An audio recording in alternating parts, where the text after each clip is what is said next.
සාදු සාදු සාදු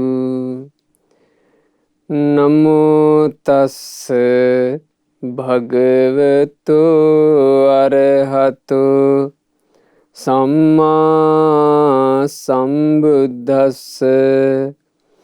ඒ භාග්‍යවත් වූ අරහත් වූ මහා කාරුණික වූ අපට මේ සංසාර දුකින් නිදහස් වීම පිණිස පවතින උතුම් වූ ශ්‍රී සද්ධර්මය මහා අනුකම්පාවෙන් යුතුව දේශනා කොට වදාළ අපගේ ශාස්තෘ වූ ගෞතම සම්මා සම්බුදුරජාණන් වහන්සේට නමස්කාර වේවා. සාදු සාදු සාදු. මාගේ ගුරු දේවෝත්තම කල්යාණ මිත්‍ර පරම පූජනීය පින්වත් ලොකු ස්වාමීන් වහන්සේට ගෞරවාදර වන්දනාව වේවා. සාදු සාදු සාදු. ගරුතර මහා සංඝරත්නයන් අවසරයි, ශ්‍රද්ධාවන්ත වාසනාවන්ත පින්වතුනේ, මීට මාස 3කට පෙර මිය පරලෝ යන්ට යෙදුණු HMT සිසිලියානා මෑණියන්ට, ඒ මෑණියන් මිය පරලෝ ගොස් 2020 ඔක්තෝබර් මාසේ 25 වන දින එනම් අද දවසට 3 මාසයක් සපිරෙනවා. ඒ මෑණියන්ගේ පරලෝ ජීවිතයට පින්පෙත් අනුමෝදනා කිරීම පිණිසයි එතුමියගේ පින්වත් දූ දරුවන් විසින් අද මේ ධර්ම දේශනාව සඳහා දායකත්වයේ දරනු ලබන්නේ. අපගේ මහා කාරුණික බුදුරජාණන් වහන්සේ මේ ජීවිතය ගැන වදාළේ පින්වතුනි, යථාපි කුම්භකාරස්ස කතා මත්තික භාජනා. කුම්භකාරය කියලා කිව්වේ මැටි භාජන හදන කෙනා. මැටියෙන් වලං හදන මැටි භාජන හදන කෙනා යම් යම් මැටි භාජන හදනවාද සබ්බේ බෙහෙදන පරියන්තා. ඒ හදන මැටි භාජන සියල්ලම එකම එක දෙයක් උරුම කරගන්නවා. ඒ තමයි බිඳී යාම. මැටියෙන් නම් යමක් හැදුවේ මැටි වලින් හැදූ දේ ඉරණම බිඳී යාමයි. ඒවං මච්ඡාන ජීවිතං. ඕන් ඔය වගේමයි මිනිස්යාගේ ජීවිතේ. මිනිස්යාගේ ජීවිතෙත් එකම ඉරණමක් තියෙනවා. ඒ ඉරණම තමයි මරණයෙන් අවසන් වී යාම. මරණයෙන් බිඳී යාම. දහරාච පොඩි අයත් මැරෙනවා. මහන්තාච වැඩිහිටියෝත් මැරෙනවා. යේ බාලා මේ ලෝකේ ඉන්න අඥාන මෝඩ ජනතාවත් මැරිලා යනවා. යේච පණ්ඩිතා මේ ලෝකේ ඉන්න නුවණැති මිනිස්සුත් මැරිලා යනවා. සබ්බේ මච්චු වසං යන්ති සියලු දෙනා මරණේ වසඟයට යන්නේය. සබ්බේ මච්චු පරායන මරණය තුලින් සියල්ල නිමවන්නේය. මරණය කියන දේ පැමිණි ගමන් සියල්ල නිම වෙයි. මේ ජීවිතය තුළ නොයෙක් දේවල් වලට අපි අයිතිවාසිකම් කියමින් ඉන්නවා. නොයෙක් කටයුතු කරමින් ඉන්නවා. නොයෙක් දේවල් අපි යොදාගෙන ඉන්නවා. නොයෙක් බලාපොරොත්තු ප්‍රාර්ථනා ඇතුව ඉන්නවා. මරණය තෙක් විතරයි. මරණය පැමිණි ගමන් ඒ බලාපොරොත්තු සියල්ල අත්හැර යන්ට වෙනවා. කරමින් හිටපු වැඩ සියල්ල අත්හැර යන්ට වෙනවා. වගකීම් යුතුයකම් සියල්ල අත්හැර යන්ට වෙනවා. සබ්බේ මච්චු පරායන මරණය තුලින් සියල්ල නිමවන්නේය. ඒ නිසා මේ බුදුරජාණන් වහන්සේගේ ධර්මය අහන්ට, බුදුරජාණන් වහන්සේගේ ධර්මයේ ඉගෙන ගන්නට ලැබුණු ජීවිතෙත් එහෙම තමයි.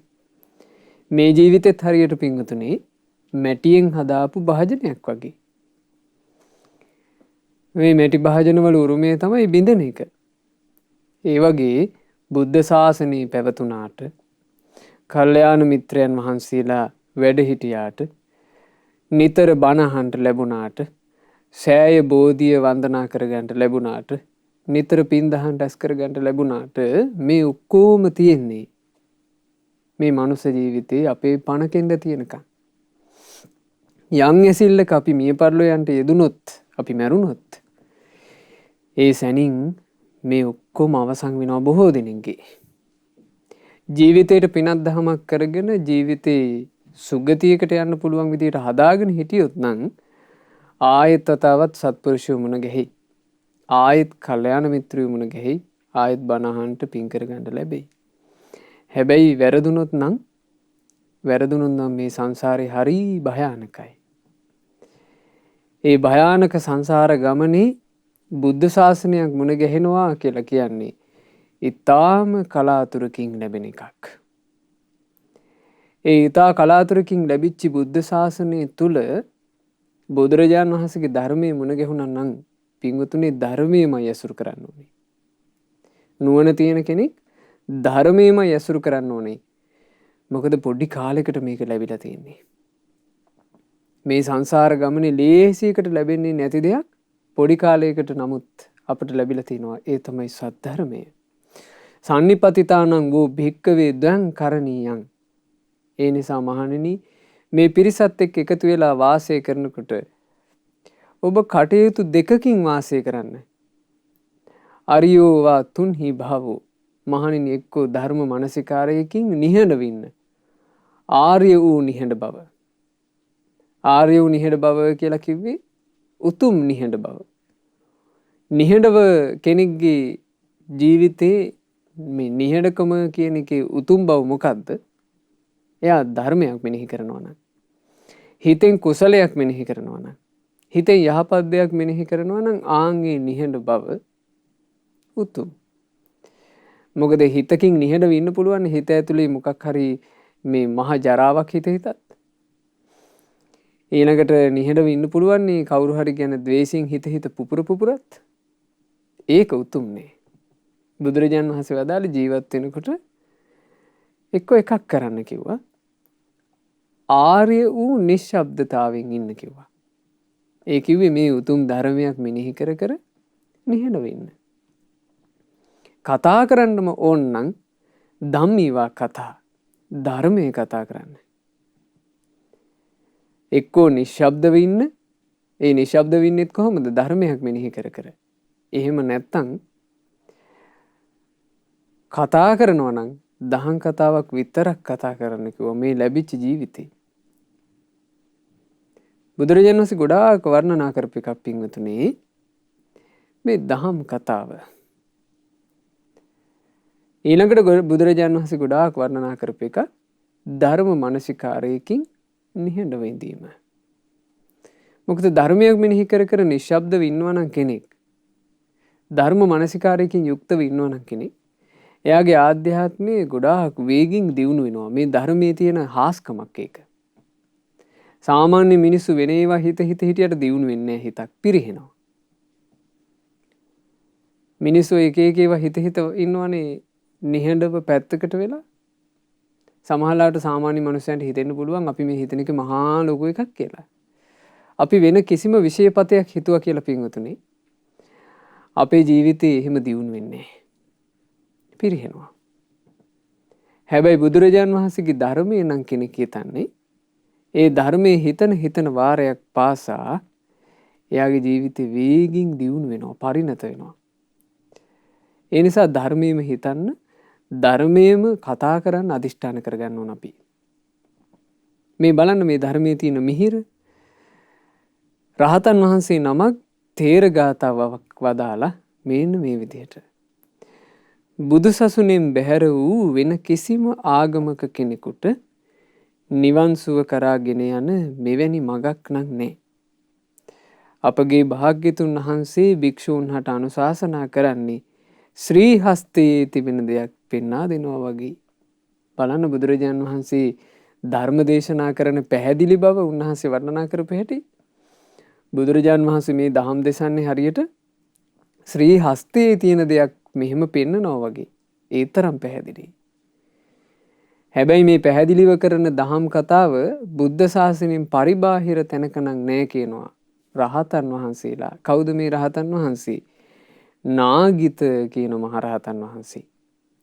අද ඔබට මේ දහම් කතාවේදී මේ නාගිත මහරහතන් වහන්සේගේ ආශිර්වාද ජීවිතේ ඊළඟට උන්වහන්සේගේ ජීවිතෙන් අපට ගන්න තියෙන ජීවිතාදර්ශයන් ඉගෙන ගන්න ලැබෙනවා. මේ දහම් කතාව තුළ අපිට හොඳට තේරෙන දෙයක් නිශ්ශබ්දතාවයේ වටිනාකම. නිශ්ශබ්දතාවය කියන එක අපේ ශාස්තෘන් වහන්සේ බුදුරජාණන් වහන්සේ හරියට වර්ණනා කරපු එකක්. හැබැයි මේ නිශ්ශබ්දතාවය කොහොම එකක්ද? උතුම් එකක්. උතුම් එකක්. ආර්ය නිශ්ශබ්දතාවය. දහම් මනසිකාරයකින් සුවපත් වෙච්ච හිතකින් නිහඬ වෙන්න එක. ආන් ඒක වර්ණනා කළා. මේ ගාථාව අදාළේ නාගිත කියන මහරහතන් වහන්සේ. ඒ නාගිත මහරහතන් වහන්සේගේ කතාව අපිට ආරම්භ කරන්න වෙන්නේ මීට කල්ප ලක්ෂයකට ඉහතදී ඉඳලා. මීට කල්ප ලක්ෂයකට පෙර මේ ලෝකේ පහළ වුණා පදුමුත්තර අරහත් සම්මා සම්බුදුරජාණන් වහන්සේ. දවසක් පදුමුත්තර බුදුරජාණන් වහන්සේ මාවතේ වැඩම කරනවා ලක්ෂයක් මහා සංගරුවන පිරිවරාගෙන. සංගරුවන හිටිය ලක්ෂයක්. ලක්ෂයක සංගරුවනක් එක්ක බුදුරජාණන් වහන්සේ වඩිනකොට කොච්චර ලස්සනක් තියෙන්නේ ඇතිද? පින්වතුනි ඔබ දැකලා ඇතිනේ මහා සංගරුවන ගොඩාක් එකතු වෙන තැන්. මේ කාලේ වුණත් මේ කාලේ ඉතින් මේ ලක්ෂ ගණන් එකතු වීමක් ලේසියෙන් දකින්න නෑනේ. මහා සංගරුවන මේ 500 එකතු වෙලා ඉන්න ඔබ දැකලා ඇති. කොච්චර ලස්සනද? කොච්චර හිත පහදිනවද? ලක්ෂයක් මහා රහතුන්. දැන් මේ භාග්‍යතුන් වහන්සේ වැඩම කළේ මහා රහතුන්. එතකොට මහා රහතන් වහන්සේලා කියලා කියන්නේ සංසිඳී ගිය ඉඳුරන්. සංසිඳී ගිය හිත් කිසි ඇවිස්සිල්ලක් නැහැ. සම්පූර්ණයෙන් නිවිලා. ඒ නිවුණු ජීවිත ඇති උත්තමයෝ ලක්ෂයක් එක තැනක වැඩ හිඳිද්දී එතන ශාස්ත්‍රුන් වහන්සේද රන් රුවක්සේ වැඩ ඉන්නවා නම් කොහොම ලස්සනක් තියෙන්නේ නැද්ද? දැක්ක ගමන් හිත පැහැදුනා. හිත පැහැදිලා ඒ කාලේ ඔහු බුදුරජාණන් වහන්සේව වර්ණනා කළා. බුදුරජාණන් වහන්සේව වර්ණනා කළා. ත්‍රිවිද්‍යාලාභී ෂඩ් අභිඥා සහිත එර්දිමත් මහා රහතුන් ලක්ෂයක් පිරිවරාගෙන සිටින මේ බුදුරජුන් බලන්න කොයි තරම් සුන්දරයිද? මේ දකිනා කාගේ නම් සිත නොපහදීත? ඕන් ඔහොම කිව්වා. බුදුරජාණන් වහන්සේ ගැන වදාලා මේ ලස්සන බලන්න. ලක්ෂයක් ත්‍රිවිද්‍යාලාභී එර්දිමත් රහතුන් පිරිවරාගෙන බුදුරජුන් වැඩ ඉන්නේ. කොච්චර සුන්දර දර්ශනයක්ද? මේක දකින කාගේ හිතද නොපහදින්නේ කියලා බුදුරජාණන් වහන්සේට වර්ණනා කළා. ආයේ තව කිව්වා. අනන්ත ඥානී වූ සර්වඥයන් වහන්සේගේ නුවණ ගැන පැවසීමට උපමාවක් මේ දෙවියන් සහිත ලෝකයේම නැත්තේය. එබඳු මහා නුවණැති බුදුරජුන් දකින කවරෙකුගේ සිත නොපහදීද? එහිමත් ගුණ වර්ණනා කළා. හරි ලස්සනයි මේ කතාවනේ. බුදුරජාණන් වහන්සේගේ ඒ සර්වඥතා ඥානය එහෙම නැත්නම් සම්බුදු නුවණ වර්ණනා කරන්නට මේ ලෝකේ උපමා නැත කියනවා. හරි ලස්සන ගාථාවක් තියෙනවා. අපේ බණ පොත්වල සක්කාචේ නඹ මංගුලීන මිනිතුම්. අහසනම් අඟලින් අඟල මැනලා අහස අනන්තයි කියලානේ සාමාන්‍යයෙන් කියන්නේ. අනන්තයි කියන අහස අඟලින් අඟල මැනලා අඟල් මෙච්චරයි කියලා කියන්න පුළුවන් වෙයි කියනවා. සින්දුදකම් බින්දුතු මේ මුහුදේ වතුර බින්දු මෙච්චරයි කියලා කියන්න පුළුවන් වෙයි කියනවා. මේවා ලෝකේ කරන්න බෑ කියලා හිතන ඒවා. හැබැයි මේ දේවල් කළත් බුදුරජාණන් වහන්සේගේ ගුණ නම් අයින්න බෑ කියනවා. බුදු නුවණ. අපේ ශාස්ත්‍රුන් වහන්සේගේ ඥානය. ඒ ශාස්ත්‍රුන් වහන්සේගේ ඥානය ගැන එදා වර්ණනා කළා. ලෝකේ ඒට කීමට උපමා නැත. මෙබඳු බුදුරජාණන් වහන්සේ දකිනා කවරෙකුගේ සිත නොපහදීද? මණික් ආකාරයක් බඳු වූ බුදුරජුන්ගේ දහම් කය. ඒ දහම් කය කියලා කිව්වේ මොකේටද? ශ්‍රී සද්ධර්මයට. ධර්ම කාය කියලා කිව්වේ බුදුරජාණන් වහන්සේගේ ශ්‍රී සද්ධර්මයට. ඒ ධර්මය අවබෝධ කළේ භාග්‍යතුන් වහන්සේ. භාග්‍යතුන් වහන්සේ තමයි ඒ ධර්මය මේ ලෝකයට සිරි සම්බුදු මුව මණ්ඩලින් දේශනා කොට වදාළේ. ඒ කියන්නේ ධර්මයේ කියන්නේ ගංගාවක් නම් ඒ දහම් ගඟ පැනනැග්ග උල්පත අප ශාස්තෘන් වහන්සේගේ සිරි සම්බුදු මුව මඩලයි. බුදුරජාණන් වහන්සේ දේශනා නොකරන්නට ජීවිතයක් සංසිඳුවන මෙබඳු දහමක් ලොව නැත්තේය. අන්න ඒ නිසා ශාස්තෘන් වහන්සේට කියනවා ධර්ම කාය ඇත්තේය කියලා.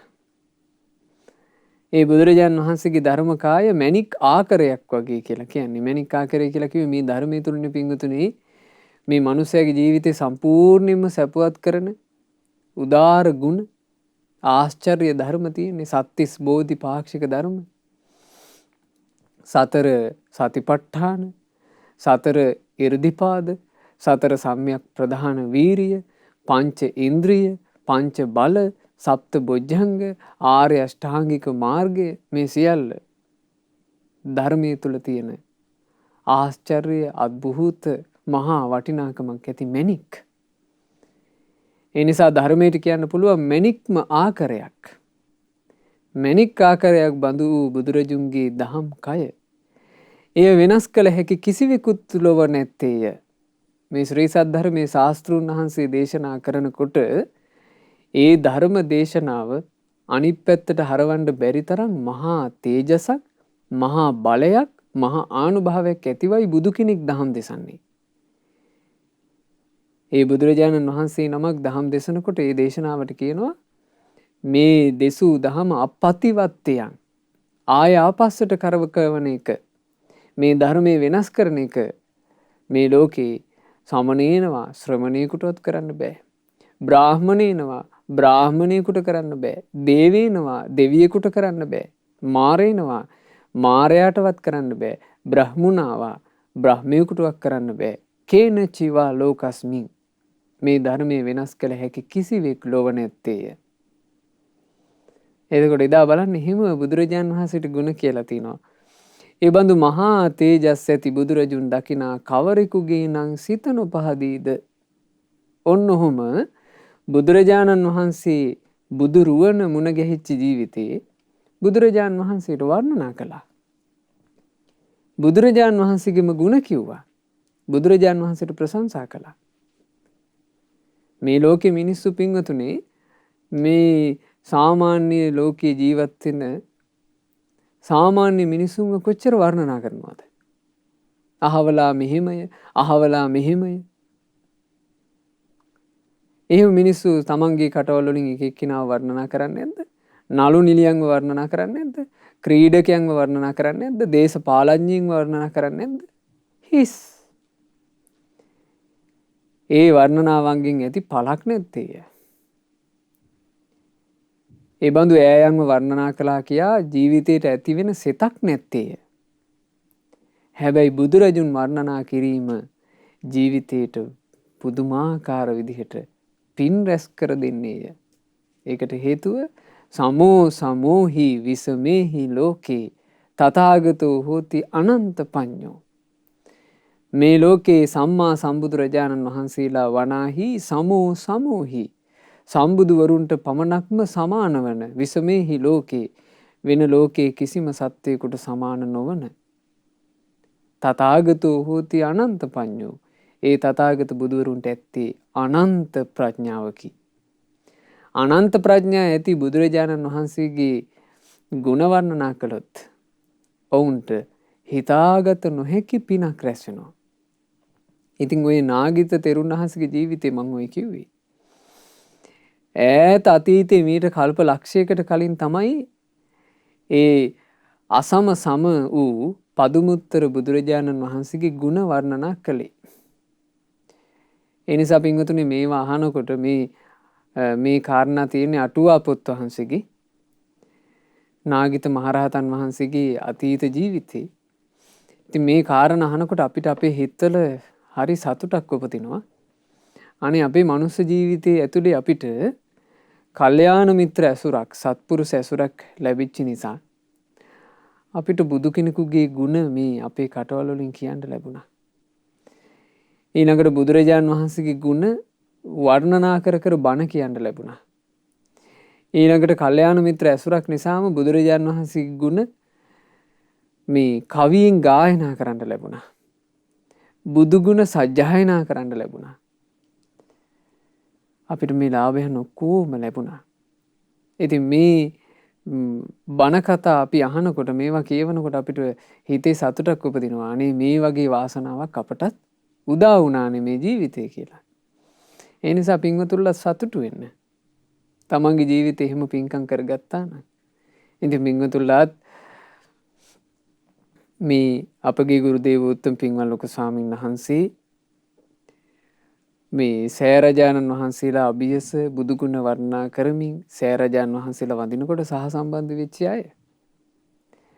රහතුන්ගේ ගුණ වර්ණනා කර කර සෑය වඳිනකොට ඒ සෑය වන්දනාවලට සහසම්බන්ධ වෙච්ච අය. අනිකුත් වන්දනා මාන ආදීට සහසම්බන්ධ වෙච්ච අය පින්වතුන්ලාටත් ගොඩාක් හිත සතුටු කරගන්න පුළුවන්. ඒ වගේමයි කෙනෙකුට මේ බුදුගුණ වර්ණනාවේ අසිරිය ගැන මේ කාරණය අහලා තව හිතක් ඇති කරගන්න පුළුවන්.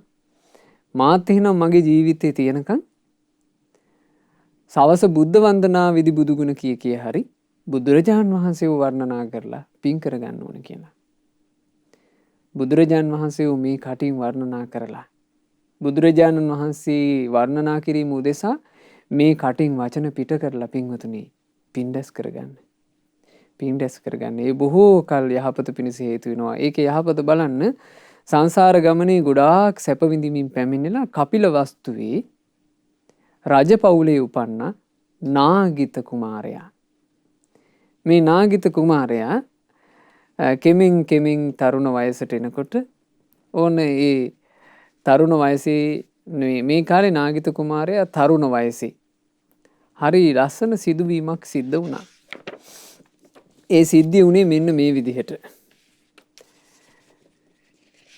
ඒ සිද්ධිය වුණේ බුදුරජාණන් වහන්සේ කාලේ වැඩ සිටි පින්වතුනි කපිලවස්තු මහා වනයේ. බුදුරජාණන් වහන්සේ පිණ්ඩපාතේ ආදිය කරගෙන විවේකයේ පිණිස කපිලවස්තු මහා වනයේ ඇතුළට වැඩම කළා. බුදුරජාණන් වහන්සේ වඩිනකොට දණ්ඩපාණී කියන වයසක ශාක්‍යයා බුදුරජාණන් වහන්සේ වඩිනවා දැක්කා. දැකලා මේ ශාක්‍යයා බුදුරජාණන් වහන්සේගේ පිටිපස්සෙන් අර වනයේ ඇතුළටම ආවා. යන්තනක භාග්‍යතුන් වහන්සේ විවේකයේ පිණිස වැඩ හිටියද ඔන්න මේ මිනිස්සයා මෙතෙන්ට ඇවිල්ලා ප්‍රශ්නයක් ඇහුවා. කිං වාදී සමනෝ කිමක්ඛයි ශ්‍රමණය ඔබ මොන වගේ ධර්මයක් කියන කෙනෙක්ද? ඔබට තියෙන වාදේ මොන වගේද කියලා ඇහුවා. කවුද මේක ඇහුවේ? දණ්ඩපාණී කියන අර ශාක්‍යයා. එතකොට බුදුරජාණන් වහන්සේ හරි ලස්සනට මේ ධර්මයක් දේශනා කළා. ශාස්ත්‍රුන් වහන්සේ මොකද්ද මේ ලෝකෙට කියන්නේ කියලා. බලන්න ඒක හරි වටින එකක්. බුදුරජාණන් වහන්සේ දේශනා කළා දණ්ඩපාණී ශාස්ත්‍රුන් වහන්සේගේ වාදය මෙන්න මේක. කාත් එක්කවත් වාදෙට යන්නේ නැහැ. බුදුරජාණන් වහන්සේගේ ධර්මයේ තියෙන කාරණේ මොකද්ද? කාත් එක්කවත් වාද කරන්නේ. කාමයන් එක්ක එකතු වෙලා වාසය කරන්නේ නැහැ. මේක කොහොමද කියලා සැක කර ඉන්නේ නැතුව අවබෝධයකින් ඉන්නවා ජීවිතය ගැන. හැම භවයක් ගැනම හැම උපතක් ගැනම තණ්හාවෙන් තොර වෙලා වාසය කරනවා. හඳුනා ගන්න කිසිවකින් කෙලෙස් හැදෙන්න දෙන්නේ නැහැ. ඕක තමයි කිව්වා බුදුරජාණන් වහන්සේ දේශනා කරන ධර්මය. ඒ ධර්මය අහගෙන හිටියොත් කෙනෙකුගේ ජීවිතේ පරිවර්තනය වෙන්නේ ඔන්න ඔහොම. එහෙම ජීවිතයක් පරිවර්තනය කර ගැනීම උදෙසා තමයි බුදු කෙනෙක් දහම් දෙසන්නේ. දැන් දණ්ඩපාණී ඇහුවේ ඔබ වහන්සේගේ වාදේ ඔබ වහන්සේගේ බණපදේ මොකද්ද කියලානේ. කිමක්ඛයි ඔබ වහන්සේ මොනවද ලෝකයට දේශනා කරන්නේ?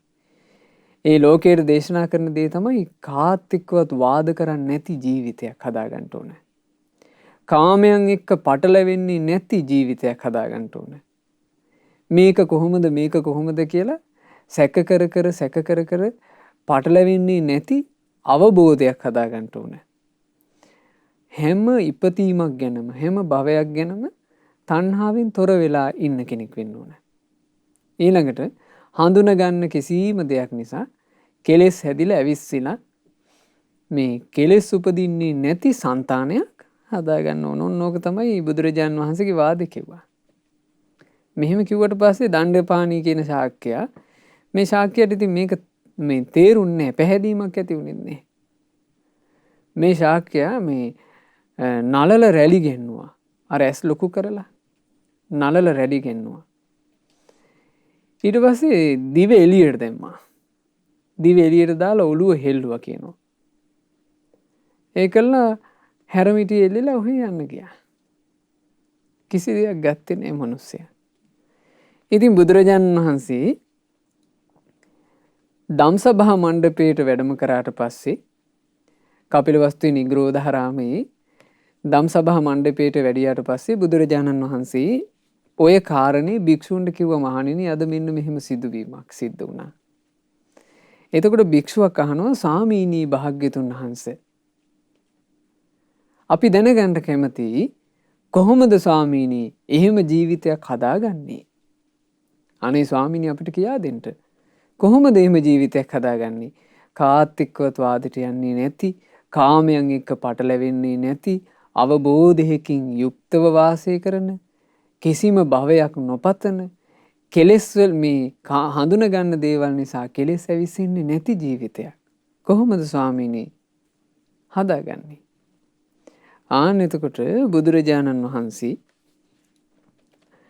භික්ෂූන්ට දහම් අවවාදයක් කළා. මේක මේ දහම් අවවාදයේ පින්වතුනි සංක්ෂේපයෙන් ඒ කිව්වේ හකුලුවලා කිව්වේ. බුදුරජාණන් වහන්සේ ඒකේ වදාරන්නේ මෙන්න මෙහෙම කාරණාවක්.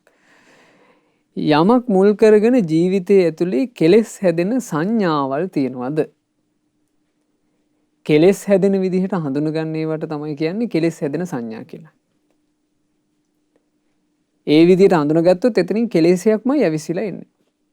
අන්න එහෙම යමක් මුල් කරගෙන ජීවිතය ඇතුලේ කෙලෙස් හැදෙන සංඥාවල් තියනවාද?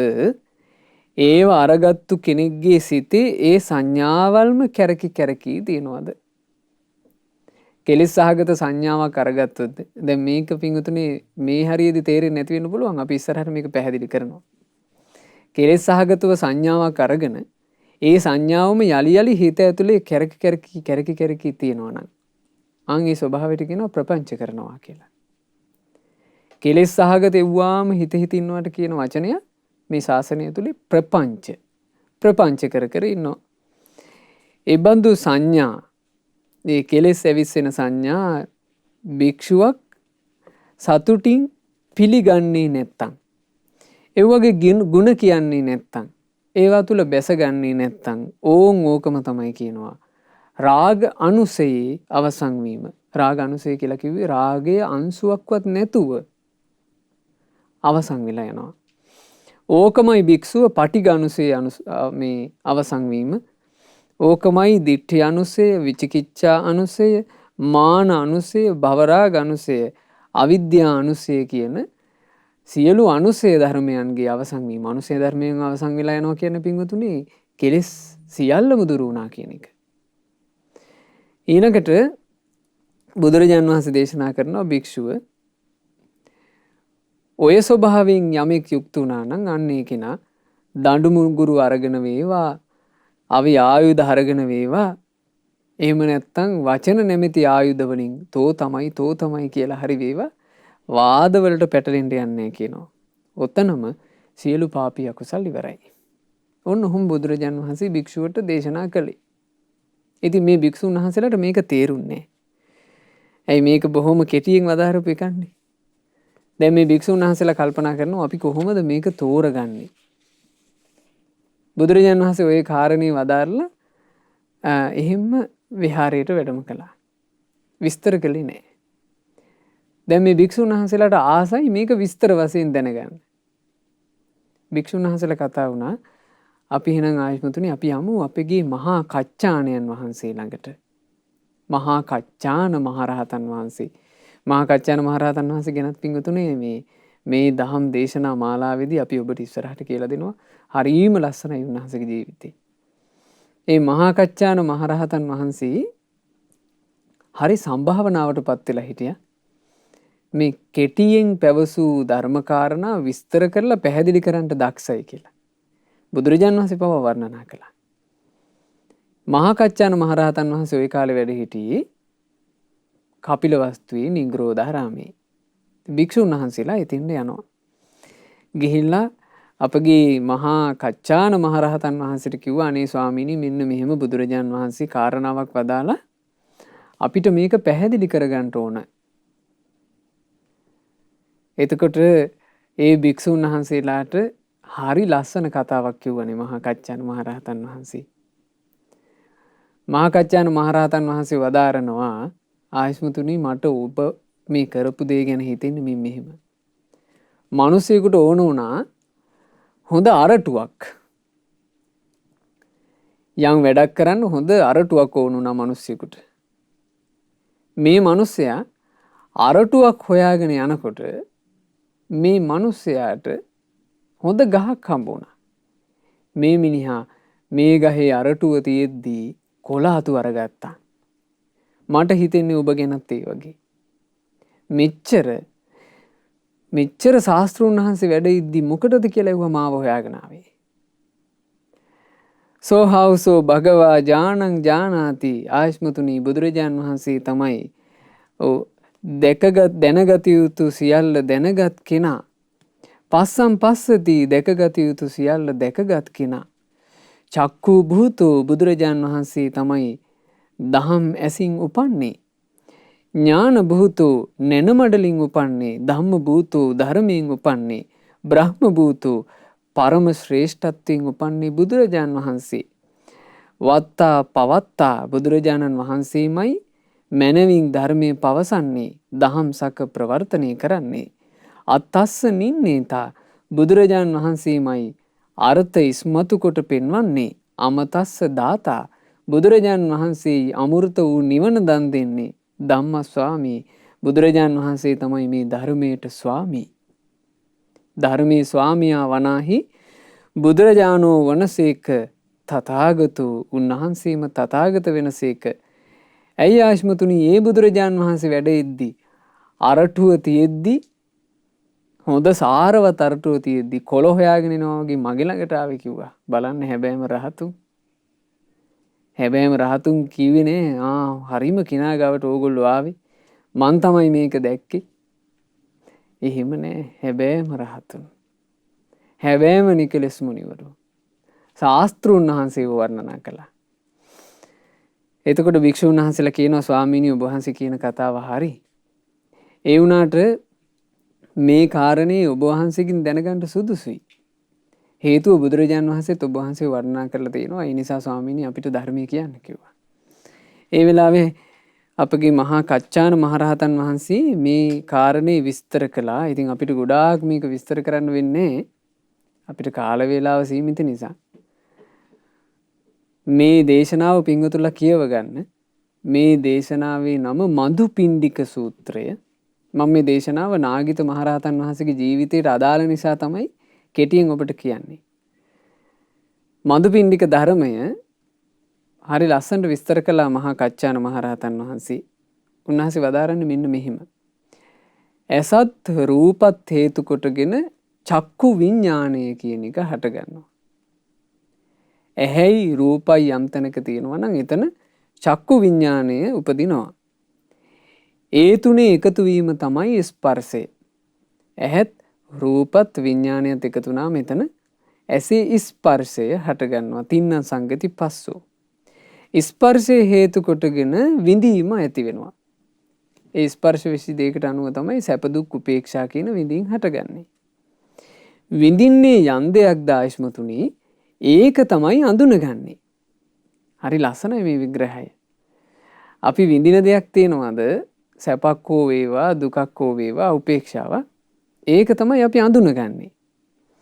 අඳුනගන්නා යමක් ඇද්ද ඒ දේ ගැන තමයි විතර්ක කරන්නේ. අඳුනගන්න දෙයක් තමයි හිත ඉන්නේ. විතර්ක කරනවා කියන්නේ මොකද්ද? හිතනවා. අඳුනගත්තේ නැති දෙයක් පින්වතුනි අපිට හිතන්න බෑ. අපි අඳුනගත්ත දෙයක් තමයි විතර්ක කරන්නේ. විතර්ක කරන්නේ යමක්ද ඒ ගැන තමයි ප්‍රපංච හටගන්නේ.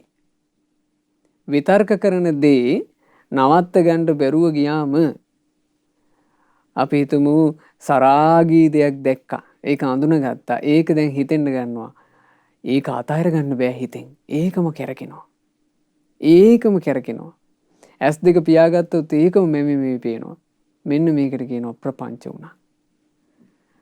ඒකට තමයි කියන්නේ කෙලෙස් උපදින කල්පනා ප්‍රපංච. එහෙම කෙලෙස් උපදින යමක් ඇසුරු කරනවා නම් ඔව් ඒ පුද්ගලයාව ඒ දැකපු රූපයෙන් හටගත්ත කෙලෙස් සහගත කල්පනාවෙන් ප්‍රපංචයෙන් ඒ පුරුෂයාව යට කරලා දානවා. ඔහොම තමයි මිනිස්සු කෙලෙස් වලට වසඟ වෙලා යන්නේ. ඒ කෙලෙස් වලට වසඟ වෙලා යන මිනිස්සු තමයි මේ සමාජයේ අපිට අහන්න ලැබෙන්නේ. තමන්ගේ දුවව දූෂණය කළා. තමන්ගේ මේ සමහරවට සහෝදරයා සහෝදරියව කෙලෙසුවා. මේ ඇයි මේ කෙලෙස් පාලනය කරගන්න බැරිකම? කෙලෙස් වලින් ඇවිස්සලා කෙලෙසේ විසින් මේ පුද්ගලයන්ව යට කරලා දානවා. ඊළඟට දේශය කියන කෙලෙසේ ආපුවම අපි අහලා තියෙන්නේ අම්මා මේ පුතා තමන්ගේ අම්මාව මැරුවා. පුතා තමන්ගේ තාත්තාව මැරුවා. එක්ක ඔන්න මේ යාළු වෙලා හිතවත් වෙලා ඉන්නවා. ඉඳලා පෙම්වතිය පෙම්වතාට මේ ආයේ මේ සම්බන්ධි නෑ කියලා කියනවා. පෙම්වතාට බෑ ඒ ද්වේෂය වාව ගන්න. පෙම්වතියව මරනවා. ඇයි මේ කෙලෙස් වලින් ඇවිස්සලා ඒ හිතට එන කෙලෙසේ යාට පාලනය කරගන්න බෑ. ක්ලේශය විසින් යාව යට කරනවා. අරුබුද ඔක්කොම කෙලෙස් නිසා. මහාකච්චාන මහරහතන් වහන්සේ වදාරනවා ආයුෂ්මතුනි මේ ප්‍රශ්නේ තියෙන්නේ ඇස තියෙන කොටයි. ඇස තියෙනවා නම් තමයි මේ ප්‍රශ්නේ තියෙන්නේ. මේක ඇසින් විතර නෙවෙයි පින්වතුනි, මේක ආයතන 6ෙන්ම. මේ ප්‍රපංච හට ගැනීම ආයතන 6ෙන්ම සිද්ධ වෙනවා. කන, නාසය, දිවකය, මනස මේ 6ෙන්ම සිද්ධ වෙනවා. ස්පර්ශය කියන එක යම් විදිහකට හට ගන්නවද? ස්පර්ශය හටගන්න හැම තැනකම මේක වෙනවා.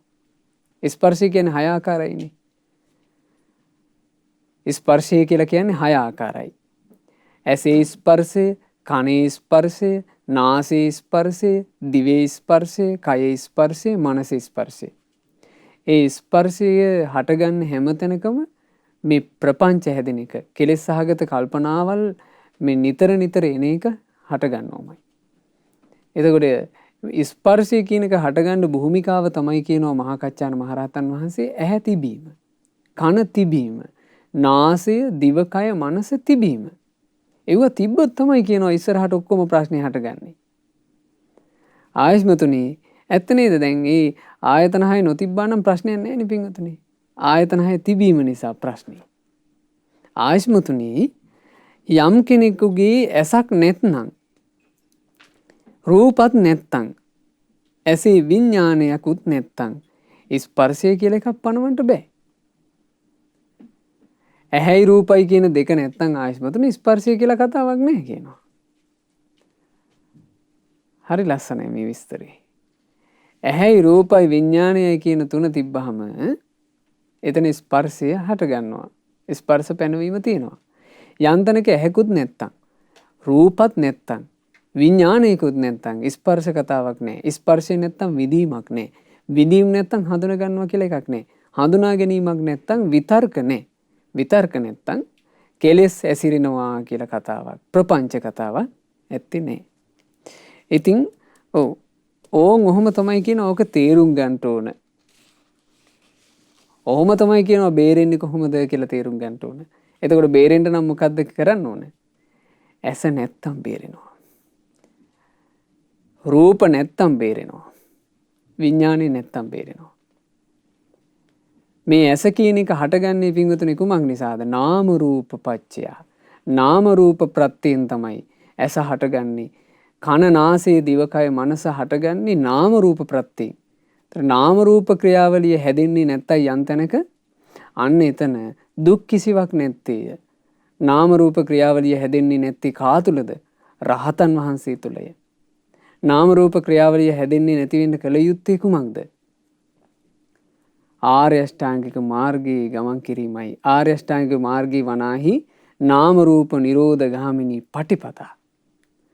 නාම රූප නිරුද්ධ වීම පිණිස පවතින ප්‍රතිපදාවයි. ඉතින් ඕන්න ඔය විදිහට මහා කච්චාන මහරහතන් වහන්සේ ධර්මයේ දේශනා කළා. ඔය ධර්මය ඒ භික්ෂුන් වහන්සේලා ඔය අහපු දැන් දීර්ඝ විස්තරේනේ. මේ දීර්ඝ විස්තරේ මේ භික්ෂුන් වහන්සේලා බුදුරජාන් වහන්සේට කියන්න හිතාගෙන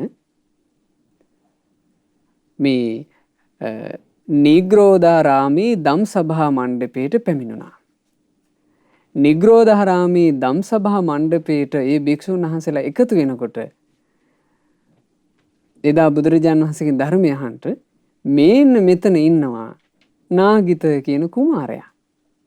ඕන දැන් තමයි මේ නාගිත කුමාරයා මෙතන සම්බන්ධ වෙන්නේ. නාගිත කුමාරයා මෙතන පැත්තක ඉන්නවා.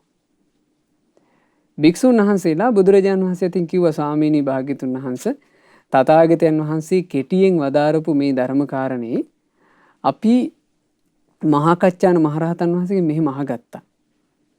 අපිට මේ විදිහට උත්තර ලැබුණා කියලා. බුදුරජාණන් වහන්සේ සතුටු වුණා. පණ්ඩිතෝ භික්කවේ මහා කච්චානෝ මහණෙනි ඔය මහා කච්චානයන් හරීම නුවණැති. මහා පඤ්ඤෝ භික්කවේ මහා කච්චානෝ මහා කච්චානයන් හරීම ප්‍රඥාවන්තයි. මහණෙනි මම වුණත් ඔබට මේ කාරණේ විස්තර කළා නම් විස්තර කරන්න ওই විදිහටයි කියලා බුදුරජාණන් වහන්සේ එතනදී මහා කච්චාන මහරහතන් වහන්සේ කරපු විදිහටම සම්පූර්ණ විස්තරය කළා. ඒ විස්තරය කරනකොට ආනන්ද තෙරුන් වහන්සේ මේ ධර්මය අහගෙන ඉඳලා කියනවා ස්වාමීනි භාග්‍යතුන් වහන්සේ මට මේ ධර්මයේ ගැන මෙන්න මෙහිමයි හිතෙන්නේ. බඩගින්නේ දුර්වල වෙච්චි මිනිස්සෙකුට රසවත් මී වදයක් හම්බ වෙනවා. මී පැණි පිරිච්ච මී වදයක්. ස්වාමීනි ඒ බඩගින්නේ ඉන්න මිනිස්සයා මී වදේ කොයි පැත්තකින් රස වින්දත් එයාට ලැබෙන්නේ මිහිරි රසයක්. ඒ වගේ තථාගතයන් වහන්සේ මේ දේශනා කරපු ධර්මය නුවණින් මෙනෙහි කරන්න පුළුවන් භික්ෂුවකට කොයි පැත්තෙන් විමසලා බැලුවත් අර්ථම ඉස්මතු වෙනවා, අර්ථ රස ඉස්මතු වෙනවා.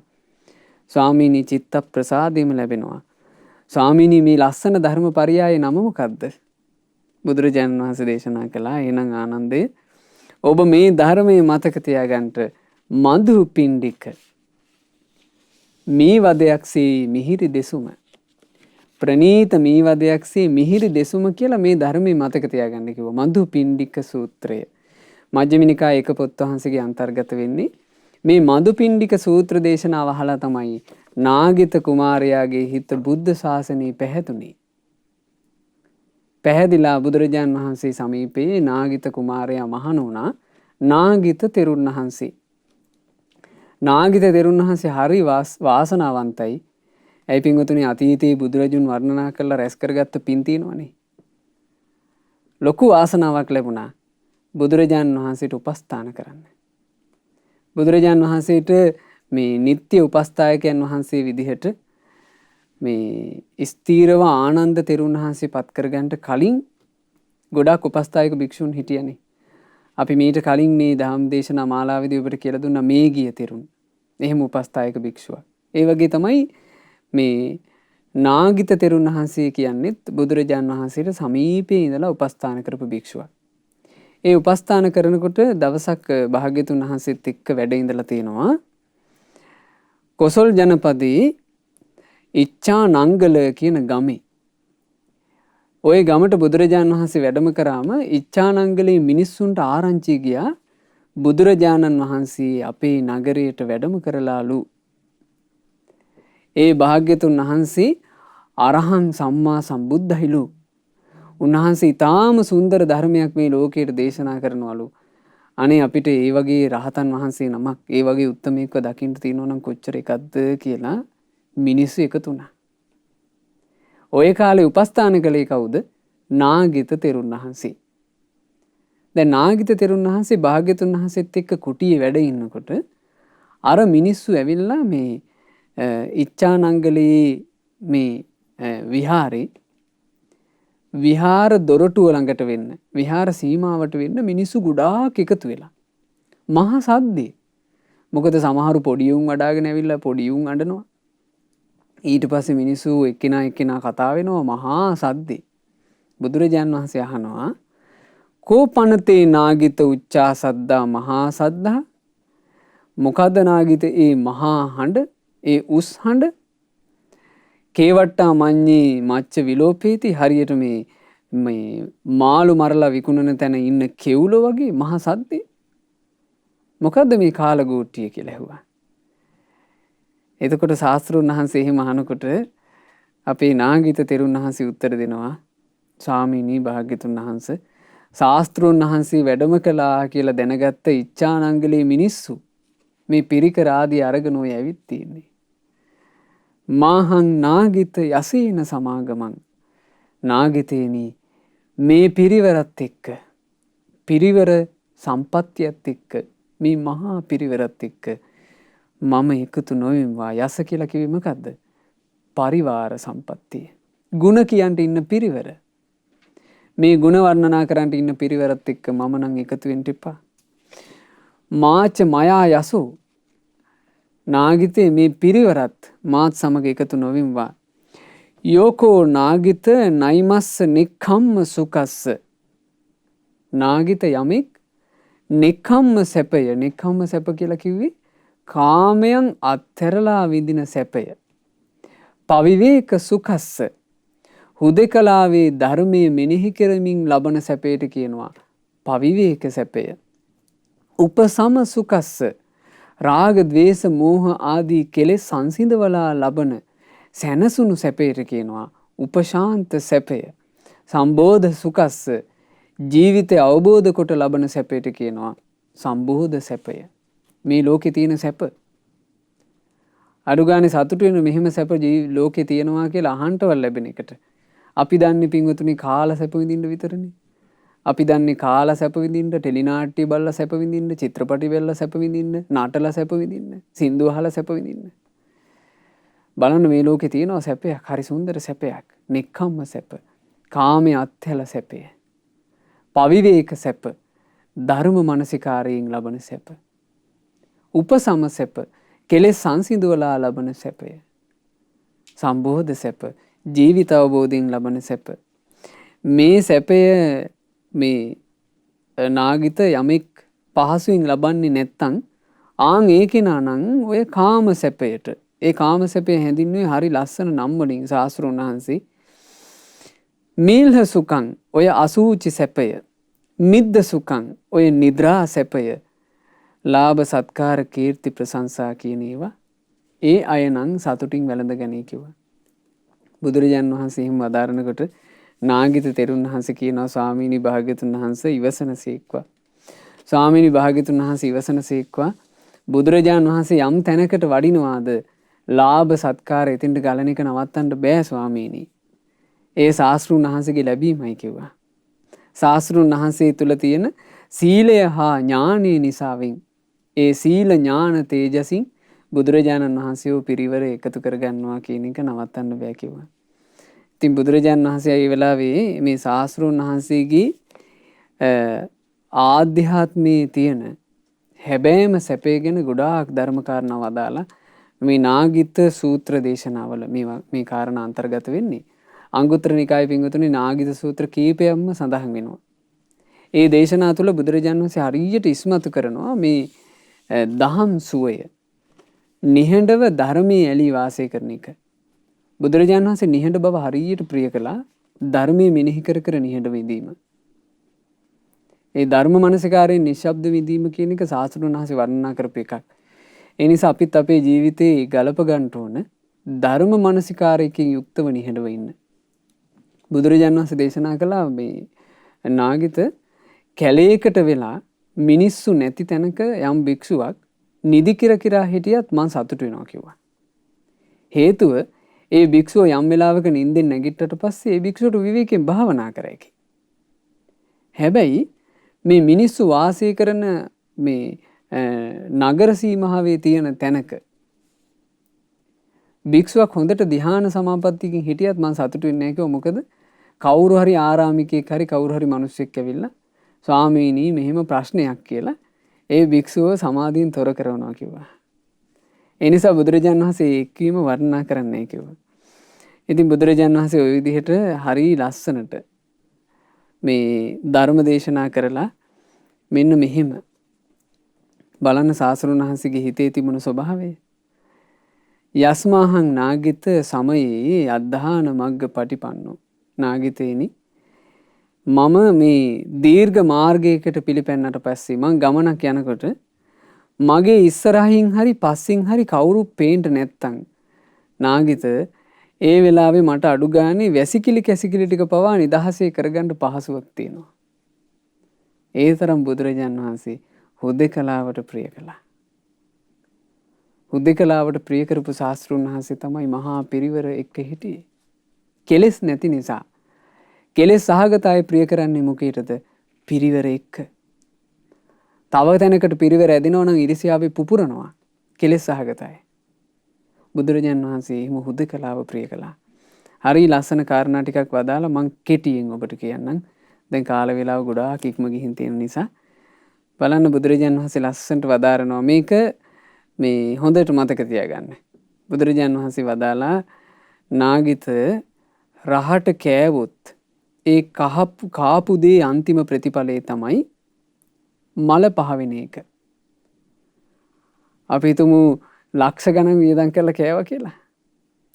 ලක්ෂ ගණන් වියදම් කරලා කෑවා කියලා අය අමුතු එකක් වෙන්නේ නැහැ.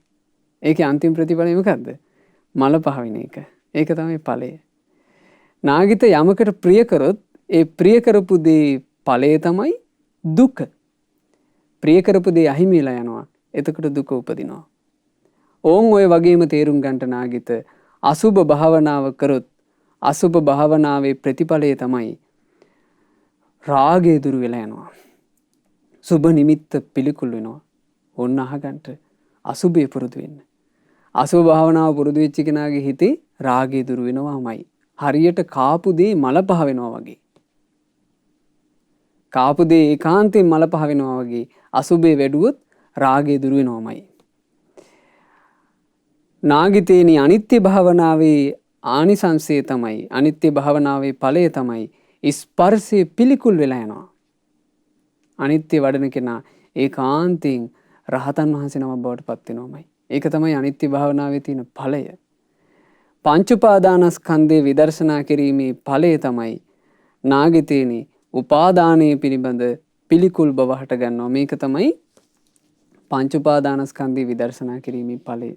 ඉතින් මෙහෙම ධර්ම මනසිකාර සම්බුද්ධ ශාසනයේ තියෙන නිසානේ බුදුරජාන් වහන්සේ වර්ණනා කළේ.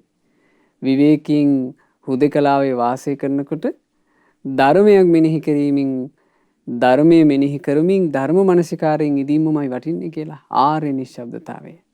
ඒ නිසා මේ සම්බුද්ධ ශාසනය මුණ ගැහිච්ච ජීවිතේ බුදුරජාන් වහන්සේගේ ධර්මය අහන්න ලැබෙන ජීවිතේ පින්වතුනි අපි අපේ හදවත් තුල අපේ හිත තුල අපේ ජීවිත තුල මෙනෙහි කළ යුත්තේ නිතර තබාගත යුත්තේ ධර්මයයි.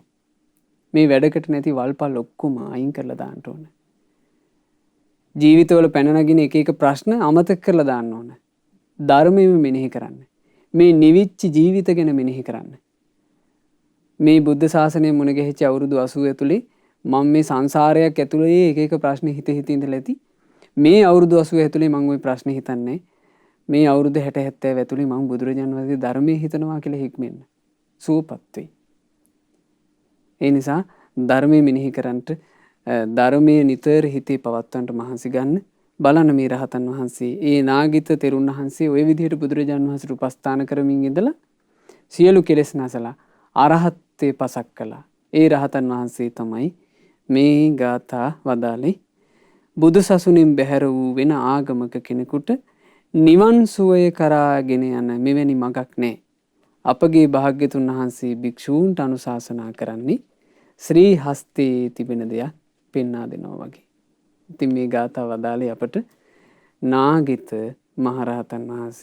මහරහතන් වහන්සේට අපගේ නමස්කාරය වේවා. සාදු සාදු සාදු. නාගිත මහරහතන් වහන්සේ යම් අමා නිවනක නිවී සැනසුණාද? ඒ උතුම් රහතන් වහන්සේලා යම් අමා නිවනක නිවී සැනසුණාද? අපටත් ඒ අමා මහා නිවන් සුව අවබෝධ කරගන්නට ලැබේවා. සාදු සාදු සාදු. සියලු දෙවියෝ මේ ධර්ම දානයේ තුලින් රැස්වන සියලු පින් අනුමෝදන් වෙත්වා. පින් අනුමෝදන් වන දෙවියෝ අප හැම දෙනාවම ආරක්ෂා කරත්වා. දෙවියෝද සංසාර දුකින් අත මිදෙත්වා. සාදු සාදු සාදු.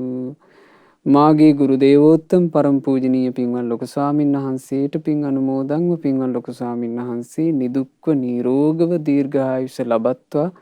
ගෞතම සාසනය තුල උතුම් චතුරාර්ය සත්‍ය ධර්මය පරිපූර්ණ ලෙසම අවබෝධ කර ගනිත්වා. සාදු සාදු සාදු. රැස් කළා වූ සියලු පුණ්‍ය ධර්මයෝ මීට 3 මාසකට පෙර මිය පරලොව යෙදුණු MHT සිසිලියානා මෑණියන්ට අනුමෝදන් වෙත්වා. අද ඒ දායකත්වයේ දරන පින්වතුන්ලා හැම දෙනාගේ නමින් මියගිය ඥාතීන්ට පින් අනුමෝදන්ව ඥාතීන්ගේ පරලොව ජීවිතේ සැපයටම පත්වෙත්වා කියන අදහසින් ඥාතීන්ට පින් අනුමෝදන් කරන්න. දැනට වයෝවෘද්ධ තත්වයෙන් පසු වෙන පින්වත් DKK විජේනායක පියාණන්ට මේ සියලු පින් අනුමෝදන්ව නිදුක් නිරෝග සුව දීර්ඝායුෂම සැලසෙත්වා. දායකත්වයේ දරූ ඒ පින්වතුන්ලා සෑම සියලු දෙනාට මේ ධර්ම දානය සඳහා උදව් උපකාර කරපු සෑම සියලු දෙනාට ශ්‍රද්ධා මාසික ධර්ම දාන සමාජිකාවන්ට ශ්‍රද්ධා කාර්ය මණ්ඩලයේ සියලු දෙනාට සුපින්වත් ඔබට මේ සියලු පුණ්‍ය ධර්මයන්ගේ ආශිර්වාදයෙන් තෙරුවන් සරණින් දෙවියන්ගේ රැකවරණින් සියලු යහපත සැලසේවා. ගෞතම සාසනය තුල සුවසේම ධර්ම අවබෝධ කරන්ට ලැබේවා.